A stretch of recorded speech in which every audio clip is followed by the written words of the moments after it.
Hi, I'm Marty Nemko. This is kind of one of my favorite kind of things to do. I do these thought experiments. They're low-risk ways to explore extreme ideas in hopes that thinking outside the box, as they say, will spawn new realistic ideas. Besides, I find it fun to contemplate thought experiments, and maybe you will too. I've written a number of them, shared a number with you here on YouTube. And today's, what positives and negatives would accrue from a world without men? For fun, I've lent a parody air to this thought experiment. The year is 2050. Society's views of the male gender has changed. The 1950s venerated men. In the early through mid-2000s, the male gender was perceived as, on average, inferior. That was encapsulated in many private conversations among women in which it was agreed that men suck. And now, in 2050, the President of the United States, Jezebel Jones, issued an executive order to eliminate all men immediately. So she ordered Compound Z, a pathogen that causes men to instantly die but is harmless to women, to be released from all surveillance cameras in the U.S., which surreptitiously double as drug dispensers, whether to enhance health, such as aerosol vaccines, or to, well, kill. To ensure the extermination was fully executed, she also ordered the Army, Navy, Air Force, and Marines to release Compound Z throughout even lightly populated areas, from airplanes, helicopters, and tank turrets. She ordered the National Guard and welfare recipients to remove the dead carcasses. At the press conference, a reporter asked, "But what about the men who survive?" President Jones said, "They'd have to remain in their shelter forever, whereupon, like flies stuck on flypaper, they'll soon die." Well, what might occur? Of course, in the real world, generalizations about gender are dangerous and often an overgeneralization. But in the real world, we do often make policy that applies only to a specific demographic, for example, reparations, scholarships for a particular demographic, and different admissions, hiring, and contract awarding standards.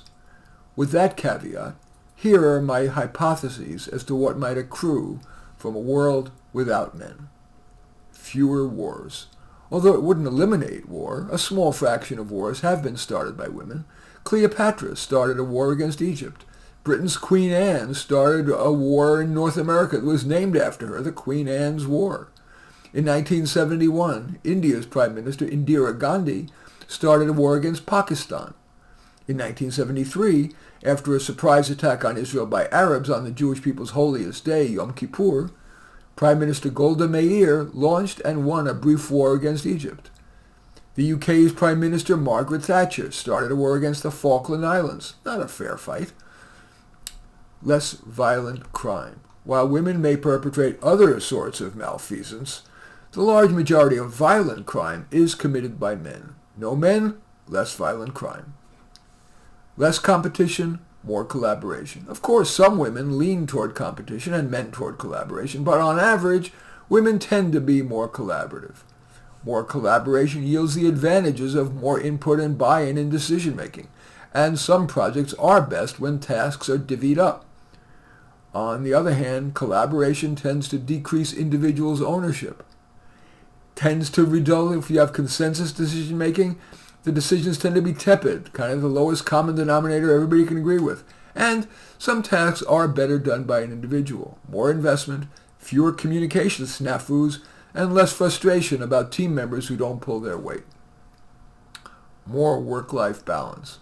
Women have led the call for more work-life balance. For example, often pathologizing work-centric people as workaholic, evoking images of the addicted alcoholic. More work-life balance may yield greater net benefit to society, although it must be acknowledged that long hours contribute to gross world flourishing, whether it's the accounts payable clerk who wants to ensure that people get paid on time, or the cardiologist who sees patients at nights and weekends saving lives. In addition, important life-changing discoveries were in part the result of workaholics, whether Jonas Salk, who put in 70-plus hour work weeks for years to develop the polio vaccine, the unsung heroes who long worked into the wee hours developing Google search and the iPhone, or temporary workaholics like the team of bridge builders who, after the vital San Francisco Bay Bridge was destroyed in an earthquake, worked 16-hour days to rebuild that vital portal to and from San Francisco in just a few days, rather than the government estimated months. Fewer scientists.